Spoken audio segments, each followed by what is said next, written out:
Welcome to the deep dive. Today, forget scrolling through endless speculation online. Yeah, let's cut through that. We're going straight for it, predicting the 2025 Game of the Year. We've been looking at industry analysis, past Game Awards winners. Oh, the usual clues, yeah. And our mission, basically, is to figure out the most likely contenders for that top prize. Exactly. It's like playing detective, isn't it? Yeah. Using history, using the current buzz, trying to see who might just take it all. Okay, so detective work. What are the biggest clues from past winners? What makes a game GOTY material? Well, the first thing, is almost always critical acclaim. Hmm. Seriously high scores. Like Metacritic 90 plus. Yeah, exactly. Think Baldur's Gate 3, Elden Ring, Breath of the Wild. But it's more than just the number. It reflects games that deliver these really impactful, immersive experiences. Right. Often big open worlds or, really deep action RPGs that just pull you right in. So they're not just good games, they're experiences, things you really remember. Absolutely. And often the winners either do something genuinely new, Innovation. or they take a formula everyone knows and just polish it to perfection. Think Breath of the Wild's world or Baldur's Gate 3's RPG mechanics. Okay. Plus, they usually tap into the sort of wider gaming conversation. They generate buzz that actually lasts. Right, that cultural resonance. Okay, knowing that reception and impact are key, let's talk about the potential big hitters for 2025. And, well, there's one game everyone's already talking about, isn't there? Oh, yeah. The presumed frontrunner. If it lands in fall 2025 and if it lives up to the enormous hype, is definitely Grand Theft Auto the 6. Uh-huh. Rockstar's track record is just, GTA V, Red Dead Redemption 2. Phenomenal, yeah.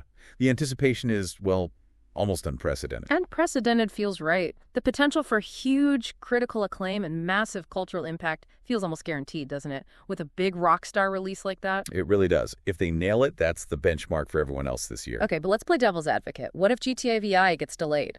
Or somehow just doesn't quite hit that super high bar? Who else is really in the running? Then we look at, sort of, a tier 1 of contenders. Yeah. The ones with strong studio pedigree, lots of early buzz. Okay. You got Monster Hunter Wilds. It's building on Monster Hunter World, which was massive. Huge success, yeah. Then Death Stranding 2, On the Beach.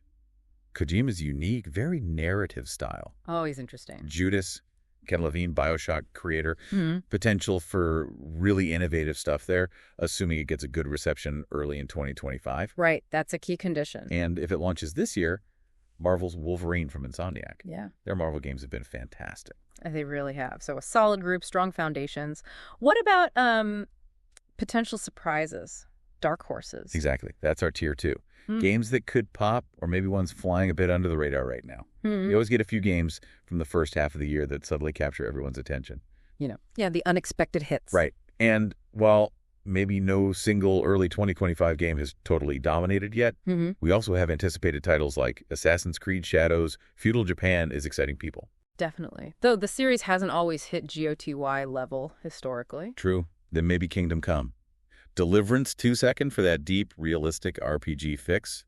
And Neva, from the Gris developers, could be an artistic standout. Okay, and speaking of games already out, our info from May 2025 now points to a couple that are already making serious waves. Yes, definitely. Clair Obscur. Expedition 33. It's a turn-based RPG, unique style, Belle Epoque look, reportedly getting really high acclaim, around a 92 average. Wow, 92 is serious territory. It is. And Split Fiction, the new co-op game from Haze Lightly, It Takes Two folks, also getting very positive buzz, maybe around a 90 average. Okay, Hazelight knows co-op. They certainly do. And Doom. The Dark Ages just landed mid-May.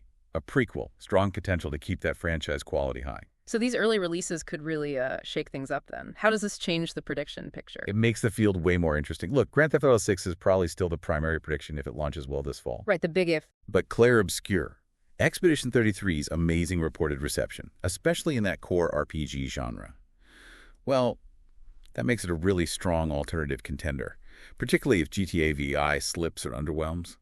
Those high scores fit perfectly with the historical GOTY patterns we talked about. So it comes down to release dates, actual reception, and the potential for a complete surprise still. Exactly. You can never be completely sure. The gaming landscape changes so fast. Well, this has been a really fascinating look ahead. Trying to predict the unpredictable, almost.